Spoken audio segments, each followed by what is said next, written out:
Intel discrete GPUs have been out in the wild for quite some time with the Intel Arc A380, Intel Arc A750 and the Intel Arc A770. And as it is usual for new companies to actually have lots of problems, Intel wasn't different. So as Intel released their new discrete GPUs, the Arc GPUs, they actually had and faced lots and lots of issues, being them on the software side of things like features working, games working, or being it in terms of performance. But like I said before, that's quite normal. It's a new company trying to present new GPUs, a completely new Arc, something that Intel never done. So Intel never did a discrete GPU, at least like this on the Arc 1. So they're trying to implement something new, and they're trying to kind of grow in the market, and that takes time, that takes fine-tuning, and that same fine-tuning comes with years and comes with gen after gen. It's not something that you just throw one or two GPUs into the market and suddenly you are the best performer with the best drivers. It just doesn't happen that way, okay? So every new brand presenting new products or presenting even more presenting their first something, problems will appear, and that's normal, even more if we're talking about GPUs. But to kind of fix this, Intel have been releasing constantly new updates for their GPUs in order to try and make their GPUs more usable and most of all, more sellable. That's not even a word. But they want to sell more, that's normal, every company wants to sell more GPUs. So they've been releasing lots and lots of updates, and they have been increasing and improving a lot in terms of software side. So in terms of software kit, the improvements have been very, very good. But the question remains, are Intel GPUs really worth buying right now, or are you gonna have a really bad time because you bought an Intel GPU? Are you gonna have crashes? Are you gonna have bad performance? Are you gonna have stutters? Is your software kit gonna work fine? That's the real question. But first of all, let's start with the performance benchmarks with the 3959 driver, which I tested like 6 months ago, which was the first driver to bring those DX9 optimizations for CSGO and so on, versus one of the most recent drivers, if not the most recent driver, the 4257. Let's see if the performance actually increased or decreased or stayed the same in 15 games. By the way, if it isn't presented there, the CPU is the Ryzen 7 7700X, okay? Let's go. Today's video sponsor is GVG Mall, bringing you all the software deals you need, like Windows 10, Windows 11, Office 2021 with a new Windows 11 design, and even Windows Server 2022. For all of these, you can use my SKG discount code for 25% off, getting a Windows 10 serial key for only $16. Then use the key on your Windows settings and you'll have an activated system.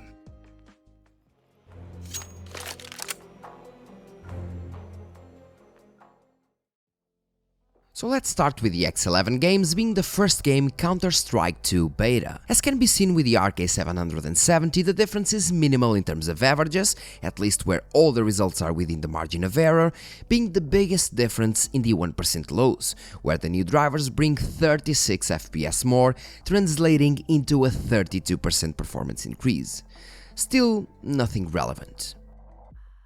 The X11 and older APIs have been one of the main issues with Intel Arc GPUs due to the poor performance, and it seems that the newer drivers address that issue at least slightly, increasing the FPS in God of War across all resolutions tested.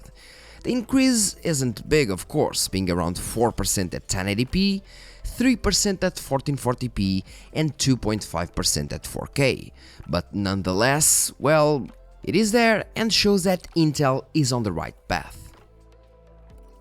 PUBG is another title where Intel GPUs were remarkably slow and sometimes actually bottlenecked by the CPU overhead presented in Intel's drivers.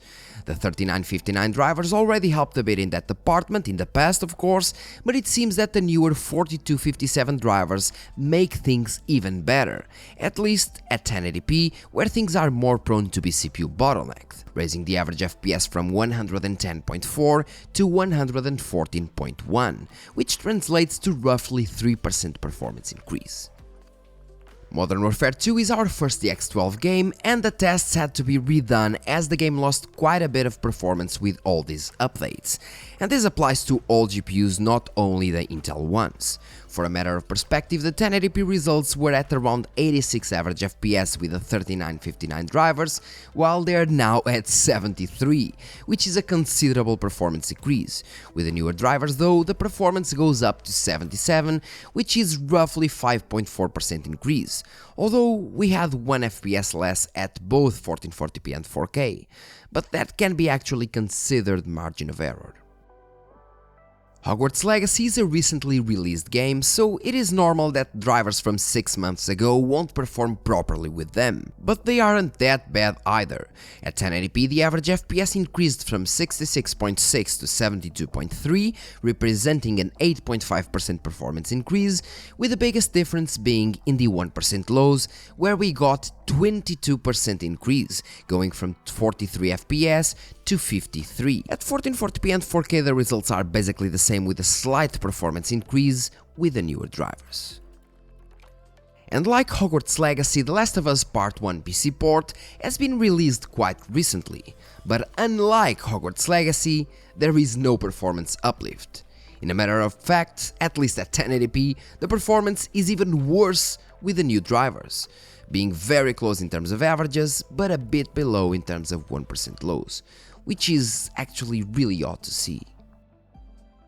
Microsoft Flight Simulator is a title where the Intel Arc GPUs performed very well to start with. Even with the older drivers, for a matter of perspective, you can see in the older video that I made that the Intel GPU is actually faster than the RTX 3060 in this title, being actually pretty close to the RX 6700 XT, which is actually very nice. There's all to say that these new drivers don't bring anything new to the table, but that wasn't something that was needed to begin with. Plague Tale Requiem is another strange title where the performance is technically the same and all within the margin of error. The biggest deal breaker for Intel GPUs on this game has nothing to do with FPS, but instead with frame timing, where the Intel Arc GPUs are awful. We have some parts where the FPS numbers are fine, but the frame pacing is just bad, leading to a stuttery gameplay or a stuttery feeling when gaming. It doesn't happen in all parts, and the newer drivers actually help a bit with that, but sadly, this is still something that breaks the game experience for most people. As for Guardians of the Galaxy, even though this is a DX12 title, we also had some performance increases with the newer drivers, with some increases in the average FPS, which are always welcome, but with the most important ones being definitely in the 1% lows, where at 1080p for example we got a 19% performance uplift, being followed by 12% at 1440p and 8% at 4K. Marvelous. Cyberpunk 2077 brings nothing new to the table as well, with virtually the same results at all resolutions. This game has received some updates though, so I believe that one average FPS difference is due to that. One way or another, it's not relevant in the end of the day. Forza Horizon 5 is another one of those titles where the Intel GPUs were already performing fine, delivering the same performance as the RTX 3060, but in this case delivering better frame pacing with higher 1% lows as well. And maybe that's the reason why we don't see any actual performance uplift whatsoever with the newer drivers. Maybe Intel is actually focusing on the worst performing titles first, which is actually a good thing. In Assassin's Creed Valhalla, we have absolutely no performance gains, although, unlike some previous titles, Assassin's Creed Valhalla had been performing poorly on these GPUs from day one, where the ARC A770 is fairly slower than the RTX 3060 and much slower than the RX 6700 XT, at 1080p usually over 60% slower while consuming more power. So I'd expect some performance increases here, but it seems that it won't happen anytime soon. Now testing Fortnite with Unreal Engine 5.2 using nanite geometry and lumen settings set to high. And once again, even though the game got an engine upgrade or update alongside many other things, the new drivers didn't bring anything new performance-wise. I have to say though that the frame pacing in this game is actually pretty good after your shaders get loaded, so I guess that's why the performance stayed the same. Who knows? We had the X11, the X12, and there is Vulkan time now. which is where Intel GPUs actually tend to strive. The first game is Rainbow Six Extraction, where we had a slight performance increase, nothing astronomical and actually noticeable in real gameplay scenarios, but it's good to know that we have a little more juice being produced by these Intel machines. And the final game tested is Red Dead Redemption 2, where I was expecting a slight performance increase as well, but instead I got virtually the same results with a big performance drop at 4K. Maybe in some parts of the map, well, the performance may have increased, but since the benchmark covers a lot of different parts, I believe that wasn't the case, sadly. As for the average performance of these 15 games, well, I don't even need to show you the percentages, as the average frame rates are all within the margin of error, being the only difference the increased 1% lows at 1080p basically, that translated into a mere 6% uplift. And since we now know about the performance, let's see what we actually have new and better in terms of software kits and so on. And well, as I was actually making and editing this video, Intel just dropped a new driver, and this driver, although I already tested a bit, and it seems that on the games that I tested, the performance didn't change much at all, but in some games like Formula 1 2022, and for example Dead Space Remake, on Dead Space Remake the performance increase was huge on the A750, up to 63%, which is just insane. But don't worry, I will do tomorrow a follow-up for these new drivers, at least on the Dead Space and on the F1 2022 performance, because it seems to be really insane, the difference, and worth a video being made. Okay, now let's go to the normal conclusion. So as you saw, if we make an average of the 15 games, the performance increase is basically null. But that doesn't mean that some games didn't have a performance uplift, because as you saw, Hogwarts Legacy did have a performance uplift, Call of Duty Modern Warfare 2 also had a performance uplift, although the game actually had performance decrease, the drivers did increase the performance quite a bit. We have more games, Rainbow Six Extraction, so some games actually had a performance increase, mostly at 1080p, and that's good, means that Intel is on the right path and they're trying to actually improve their GPU's performance, and they're trying to improve the overall software experience of the GPUs, which is very important. Now I have something here which is basically a list of good and bad things that I found with these drivers compared to the drivers from 6 months ago, so compared to the 3959 drivers. And for example, good things, we have a way better design on the ARC control overlay, and it is now not only usable as an overlay as before, but also usable as a window. Thank you, that's a thing that I've been asking myself since I started using the Intel Arc GPUs. Who was the monkey that actually thought, okay, all people need is actually an overlay. What people need for the Intel software is an overlay. Who was the monkey that thought that? Banana. It makes absolutely no sense. People want a window that they can move across the desktop, or at least they want the option to select in between overlay or window, even in terms of dimensioning, because I may not want to actually want the overlay on my full monitor, so the window, I can adjust the window bigger, smaller, whatever. It's just much better in my opinion. So if they actually wanted, at least they should give the option to have window or overlay, and that's something that's presented on the new drivers. I believe, for me, the window mode is just much better in every sense. The recording settings are also much better. Now we can actually record at 1440p 60 fps, something that couldn't be done on the previous driver, so I could only record at 1080p 60 or 1440p 30, okay? Now we can actually record at 1440p 60 frames,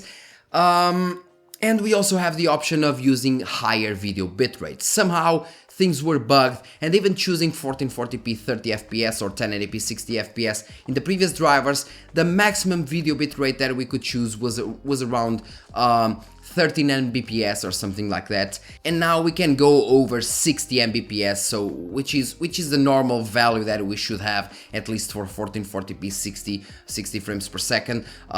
So from 13 to 60 or even more than 60, it's a big difference. It's a huge difference in terms of video quality, so that's an improvement, and that's going straight to the point. But there's more. We also have a way more compact installer, so we went from a normal installer without being compressed, occupying like 1.18 gigabytes, and we went from 1.2 gigabytes, let's call it that, to 600 megabytes. So it's a decrease in size of the installer by around half, and it was very important for people with lower end internet or people with really strict plans, and they can now download a way smaller file, in this case almost half the file size, so that's very good thing. The overall good thing is the way smoother experience. The software is way smoother to use, way more simple to use. The gaming experience is also overall smoother. I mean, PUBG plays better, Fortnite plays better. We still have some games that do have frame pacing issues, like for example Plague Tale Requiem is one of them, and we have some more, but overall the experience of gaming on an Intel GPU is much better these days. So in half a year, so 6 months, Intel actually evolved pretty well in this department, and it will just become better and better with time. And as they release their second generation, the Battle Mage GPUs, I do believe that they will be much better than the GPUs that we have now with Alchemist. So I mean, they are getting really in the right way, and the Intel Arc GPUs are definitely usable right now if you use resizable bar. If you use resizable bar, everything works fine. If you don't use resizable bar, it's a fucking mess. Games crashing, children crying, planes dropping bombs, people dying.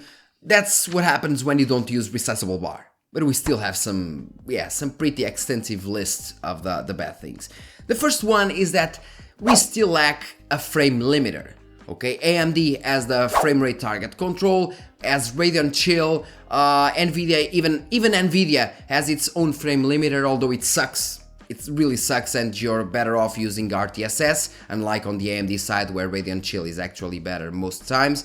They still have it, and Intel still lacks that option of having a frame limiter inside the software, and that's something that I would like to see, something like Radeon Chill that locks the FPS on the GPU side. That would be actually very nice to see. As most people use FreeSync and they want to limit the FPS below the FreeSync value and so on. So it's a thing I would like to see, and it's a thing, I believe it's a thing that would improve the quality of life of Intel users. As for the other bad thing I have, recording options still don't allow you to pick the resolution you're using right now, so you can only select 1080p or 1440p on your recording options, and it should be available the option of recording the resolution that you're using. If you're using 4K, it would record 4K. If you're using 1440p ultra wide like I'm using, it would record 1440p ultra wide. That's a very important setting on the recording side that isn't presented there on the software, and it should. It should, because if I'm actually playing at 1440p ultra wide and I want to record 1440p ultra wide, well, I want to record 1440p ultra wide and I can't, because I can only record at 1080p or 1440p. Makes no sense. And on top of that, we have no shortcuts for recording. Yes, it's not bad enough to not have the option to record your monitor's resolution, but you can't also use a shortcut to record your gameplay because you don't have that option, okay? So Intel doesn't deliver that option of selecting a shortcut to enable or disable the recording feature. It's kind of annoying, and I mean, it's easy, just add a shortcut to this. It's so easy. But well, finally, to answer the video's question, are Intel GPUs worth buying now in 2023? I believe they are. If you want an overall GPU that's pretty cheap, because the Arc A770, 8GB, you can get one for, let's say, $270, and that's very cheap, way cheaper than the RTX 3060 and cheaper than the RX 6700 XT. Okay, so, and if we go to the ARC A750 at that price point of around, let's say $250 is indeed a killer deal. Okay, I don't believe that you can get better for that price. So it may be an option if you want to save some money and at the same time experience something new in the Intel department, which is the ARC GPUs. That's my opinion. And well guys, that's all for today's video. Thanks a lot for watching. Don't forget to like, subscribe and share this video. Just because I'm doing stupid things. Thanks a lot for watching. See you in the next one, and don't forget, leave a comment in the comment section. Let me know what you think about the performance of these cards, and let me know if you would actually buy an Intel GPU at this precise moment or not, if you needed a new GPU, or let's say a GPU for media encoding, decoding and so on. Let me know. Thanks a lot one more time, and see you in the next video.